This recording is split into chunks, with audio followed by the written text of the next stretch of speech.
In this video, I'm going to show you how to use PrintsWell templates to make sure you're printing correctly on all of their products. We're going to go with a die cut template because these can be a little tricky, but they have them for all of their different products, including all their like weird folds, which I think is a really great use of the template because it'll help you put like front and back of the pages in the right places so that they print correctly. And again, if you haven't used PrintsWell, they're my favorite stationery printer. We have a whole playlist on them. And if you use my link, you'll get $25 off your first order.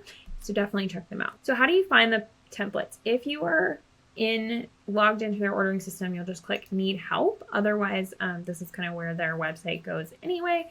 And up in the resources section, there's a whole templates section. It's their new website that just launched if you haven't taken a look at it. So you can click on all the different options depending on what you need. I highly recommend downloading like the envelope printing ones and checking them out even if you think you know what you're doing because they can be a little tricky. Let's check out the die cut templates. I'm going to download the 5x7 die cuts and you'll just have to extract those, but you'll have your Mac ones and also your PC ones. Vertical, horizontal will go vertical. And then you can see they have templates in so many different formats depending on which programs you're using. I use Illustrator, so I'm just going to use that one and we'll open the 5x7 wave, which looks like this. One part that just kind of messes with my brain a tiny bit is that these come in at the full size with the bleed. If you don't know what bleeds are, watch some of our other PrintsWell videos because we talk about that.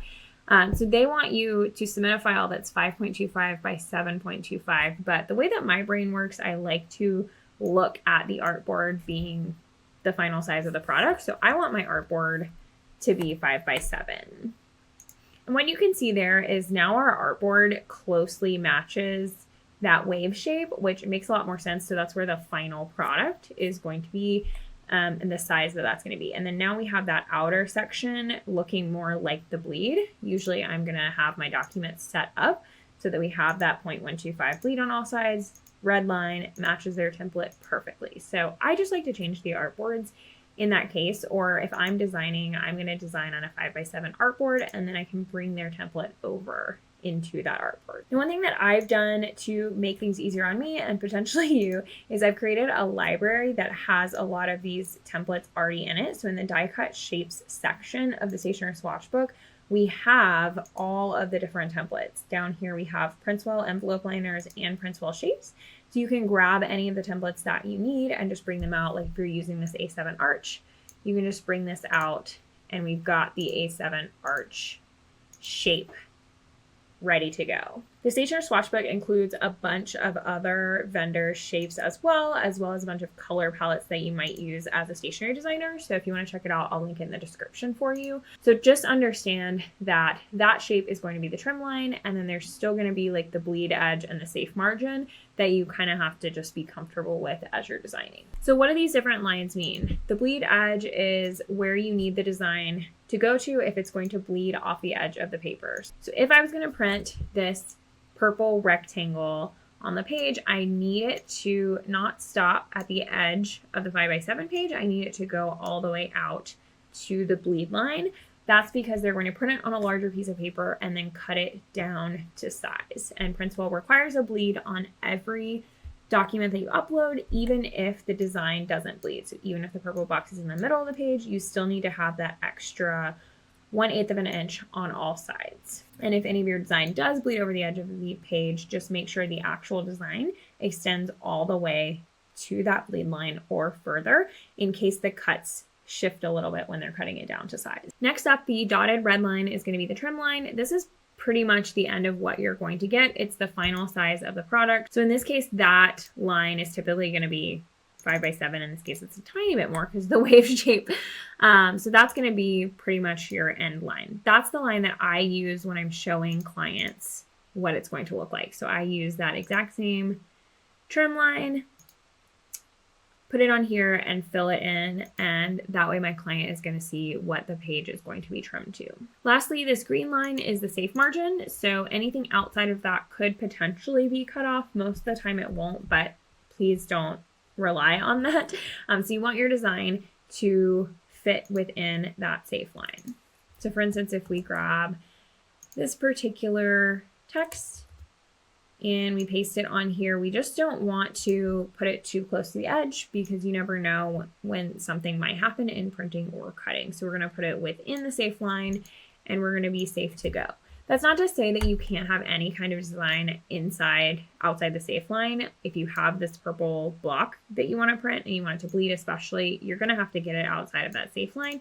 But you have to understand that that could potentially be cut off. So for instance, if you have a bunch of like florals down here, like in a garden or something, just know that you might have one or two of those florals potentially shift or get cut off. So don't put anything super important outside of the safe line, usually your text on your invites or any really special design elements. One time I did this with a watercolor of where the couple got engaged, the lake in the corner, and a bunch of their other elements over here. And that particular part ended up getting cut off because it was outside of that safe line.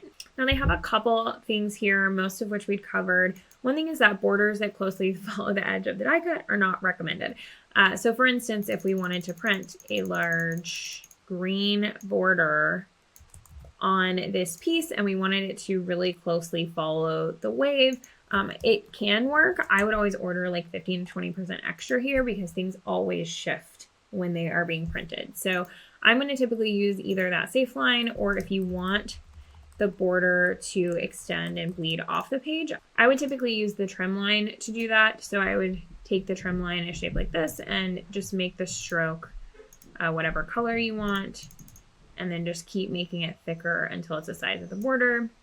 And you're going to have a little better luck with that printing and matching the size of the border. It will also bleed off the edge. It's not always going to be exactly perfect. So again, I still order about 20% extra at least on that. So if you want to see if your design is going to work with the template, you can just open the template, or you could place the PDF or PNG on top of your design. You can also just copy this one and paste it in place over here, and then you'll be able to see exactly what it's going to look like on the design that you created. What I would typically do is make a new layer here.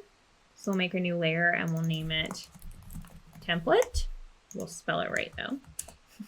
And paste this on here. That way you can kind of turn it on and off and it won't affect your design. And then whenever you're ready to print, just make sure you delete that or establish it as a non-printing layer. So we're just going to delete that entire layer. And then one last thing is, if you are flood printing to the edge of the die like this, you still need a bleed to go off the die. So even if it's not going to the edge of the 5x7 rectangle, if it's going to the edge of the die, you still need to make sure that design bleeds off of the edge because the die can shift during die cutting. So I usually just put a rectangle that is the same color as I want to flood print that design in the background, or if you have florals or something going to the edge of the die, just make sure they go at least 1/8 of an inch off the die edge. We're used to doing it off the edge of the artboard. So if you're doing a die cut, it can be a little bit confusing in that regard.